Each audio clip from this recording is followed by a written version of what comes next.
ہم خون کی قسطیں تو کئی دے چکے، لیکن اے خاک وطن قرض ادا کیوں نہیں ہوتا، ادا کیوں نہیں ہوتا؟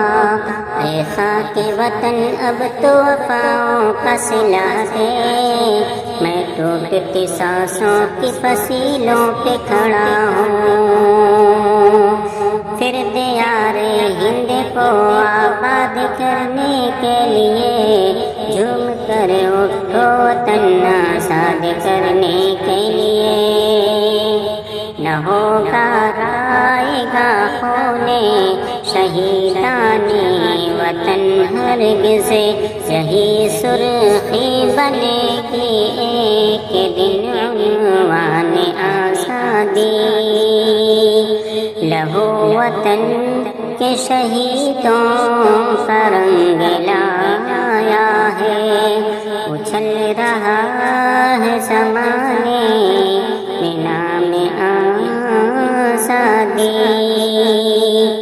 ہم بھی تیرے بیٹے ہیں ذرا دیکھ ہمیں بھی، ہم بھی تیرے بیٹے ہیں ذرا دیکھ ہمیں بھی، اے خاک وطن تجھ سے شکایت نہیں کرتے۔ لیکن کون جانتا ہے بھارت کی آزادی کی کہانی اور تاریخ مسلمان کے خون سے لکھی گئی ہے۔ آبادی کے لحاظ سے کم تناسب کے باوجود جدوجہد آزادی میں مسلمانوں کی ایک کثیر تعداد نے نہ صرف بڑھ چڑھ کے حصہ لیا بلکہ اپنے وطن عزیز کی آزادی کو یقینی بنانے اپنی جانوں کے نذرانے بھی پیش کیے۔ یہ الفاظ کسی عام ہندوستانی سیاسی رہنما یا پھر کسی مسلم عالم و قائد کے نہیں بلکہ ممتاز صحافی و ادیب آن جہانی خشونت سنگھ نے کہے تھے۔ آپ کو بتا دوں کہ دہلی کے انڈیا گیٹ پر تقریباً 95,300 مجاہدین آزادی کے نام تحریر کیے گئے ہیں، جن میں سے 61,945 مسلمان ہیں۔ اس کا مطلب یہ ہوا کہ بھارت کی آزادی کے لیے انگریزوں کے خلاف اٹھ کھڑے ہونے، لڑنے اور قربانی پیش کرنے والوں میں 65% مسلمان مجاہدین آزادی تھے۔ جدوجہد آزادی میں مسلمانوں نے سب سے زیادہ قربانیاں دی، لیکن ان کی قربانی کو جان بوجھ کر چھپا دیا گیا، یہ عوام کی نظروں سے اوجھل کر دیا گیا۔ چلیے سچائی جاننے اور اس کی تہ تک پہنچنے کے لیے ہندوستانی تاریخ میں جھانک کر دیکھتے ہیں۔ ہر ہندوستانی کو ان ناقابل تردید حقائق کے بارے میں باخبر ہونا چاہیے اور اپنے بچوں کو بھی ملک کی تحریک آزادی کی حقیقت سے واقف کرانا چاہیے۔ یہ ہم سب کی ذمہ داری ہے کہ ہر ہندوستانی کو جدوجہد آزادی میں مسلمانوں کی قربانیوں سے واقف کروائیں، ہندوستان پر انگریزوں کے غاصبانہ قبضہ اور پھر ان کے خلاف جدوجہد آزادی کے آغاز کا جائزہ لیں۔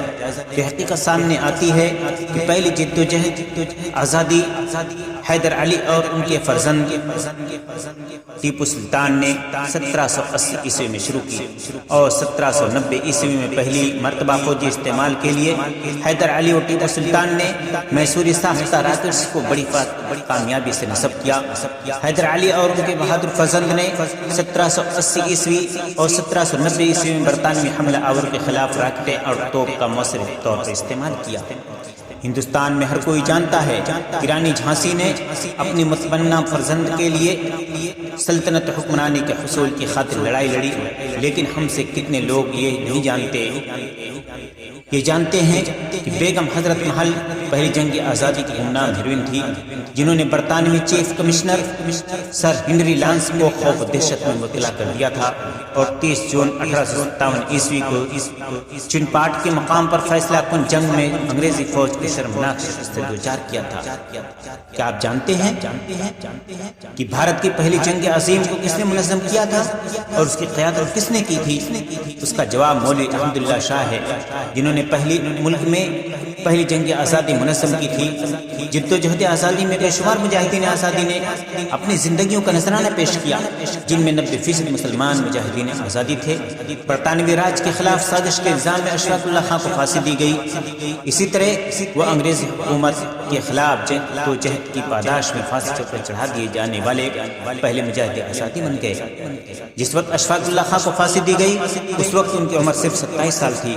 مولانا ابوالکلام آزاد ایک ممتاز عالم دین تھے اور بھارت کی تحریک آزادی کے دوران انڈین نیشنل کانگریس کے ایک سینئر مسلم رہنما تھے۔ شراب کی دکانات کے خلاف مہاتما گاندھی نے دھرنے اور گھیراؤ مہم چلائی، اس میں صرف 19 لوگوں نے حصہ لیا، ان میں بھی 10 مسلمان تھے۔ آخری مغل تاجدار بہادر شاہ ظفر پہلے ہندوستانی تھے جنہوں نے ہندوستان کی آزادی کے لیے بڑی مضبوط اور شدت کے ساتھ لڑائی لڑی۔ ان کی وہی لڑائی 1857 عیسوی کی غدر کا باعث بنی۔ سابق وزیر اعظم راجیو گاندھی نے رنگون برما میانمار میں بہادر شاہ ظفر کی مزار پر حاضری کے بعد کتاب تاثرات میں لکھا تھا، اگرچہ آپ بہادر شاہ ظفر کو بھارت میں زمین نہ مل سکی، آپ کو یہاں برما میں سپرد خاص ہونے کے لیے زمین مل گئی، آپ ینگون میں مدفون ہیں لیکن آپ کا نام زندہ ہے۔ میں ہندوستان کی پہلی جنگ آزادی کی نشانی و علامت بہادر شاہ ظفر کو خراج عقیدت و بالحیا خدمت پیش کرتا ہوں۔ وہ ہندوستان کی جدوجہد آزادی کا نقطۂ آغاز تھا۔ آپ کو یہ بھی بتا دیں کہ امیر حمزہ نے Indian National army Azad Hind فوج INA کے لیے لاکھوں روپے بطور عطیہ پیش کیا۔ وہ انڈین نیشنل آرمی کی آزاد لائبریری ریڈنگ پروپیگنڈا کے سربراہ تھے۔ اب اس مجاہد آزادی کا خاندان انتہائی غربت و قسم پرستی کی حالت میں زندگی گزار رہا ہے اور تامل ناڈو کے علاقہ رامنتاپورم میں یہ خاندان کرایہ کے مکان میں مقیم ہے۔ ہندوستانی میمن عبدالحبیب یوسف عرفانی کو بھی جاننا چاہیے، لوگ ان کو نہیں جانتے۔ یہ وہی شخصیت ہے جس نے اپنی ساری دولت 1 کروڑ روپے انڈین نیشنل آرمی کو بطور عطیہ پیش کر دی تھی۔ اس دور میں 1 کروڑ روپے کوئی معمولی رقم نہیں تھی، بہت بڑی رقم تھی۔ میمن عبدالحبیب یوسف عرفانی نے اپنی ساری دولت سارے اثاثے نیتا جی سبھاش Chandra Bose Indian National Army کو عطیہ کر دی تھی۔ شاہ نواز خان ایک سپاہی، ایک سیاستداں اور انڈین نیشنل آرمی میں چیف آفیسر اور کمانڈر تھے۔ نیتا جی سبھاش چندر بوس کی قائم کردہ آزاد ہند کی جلا وطن کابینہ کے 19 ارکان میں 5 مسلمان تھے۔ بی اما نامی ایک مسلم خاتون نے جدوجہد آزادی کے لیے 30 لاکھ روپے سے زائد رقم کا گراں قدر عطیہ پیش کیا تھا۔ تامل ناڈو میں اسماعیل صاحب اور مرواد دانا یاگم نے مسلسل 7 برسوں تک انگریزوں کے خلاف لڑائی لڑی۔ ان دونوں نے انگریزوں میں خوف و دہشت پیدا کر رکھی تھی۔ ہم تمام BOC کیا لوٹیا تامل زبان کو اگر جانتے ہیں، کیا لوٹیا تامل زبان کو جانتے ہیں؟ پہلے ملاح ہیں جنہوں نے ہندوستانی جنگ آزادی میں حصہ لیا، لیکن ہم میں سے کتنے ہیں جو فقیر محمد راٹھور کے بارے میں جانتے ہیں جنہوں نے جہاز کا عطیہ دیا تھا جب BOC کی گرفتاری عمل میں آئی؟ محمد یاسین کو برطانوی پولیس نے BOC کی رہائی کے لیے احتجاج کرنے پر گولی مار دی۔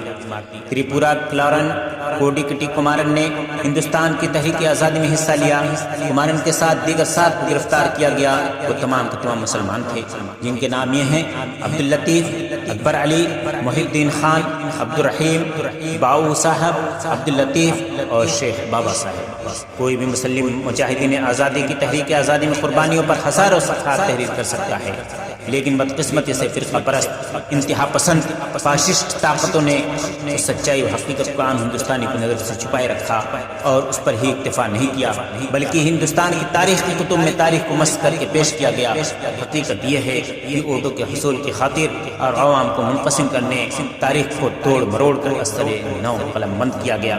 محب وطن ہندوستانیوں کو ناپاک عزائم کے حامی سیاستدانوں کے مکاریوں و عیاریوں کا شکار نہیں ہونا چاہیے، بلکہ ایک مضبوط و مستحکم اور ترقی پسند ملک کے لیے تمام شہریوں کو متحد کرنے کے لیے کام کرنا چاہیے۔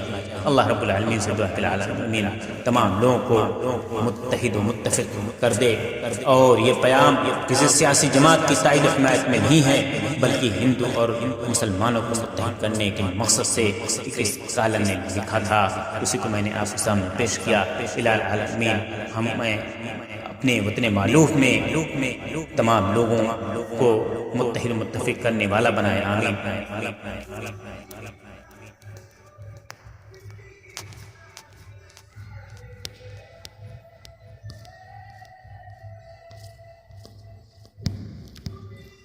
ملک کی آزادی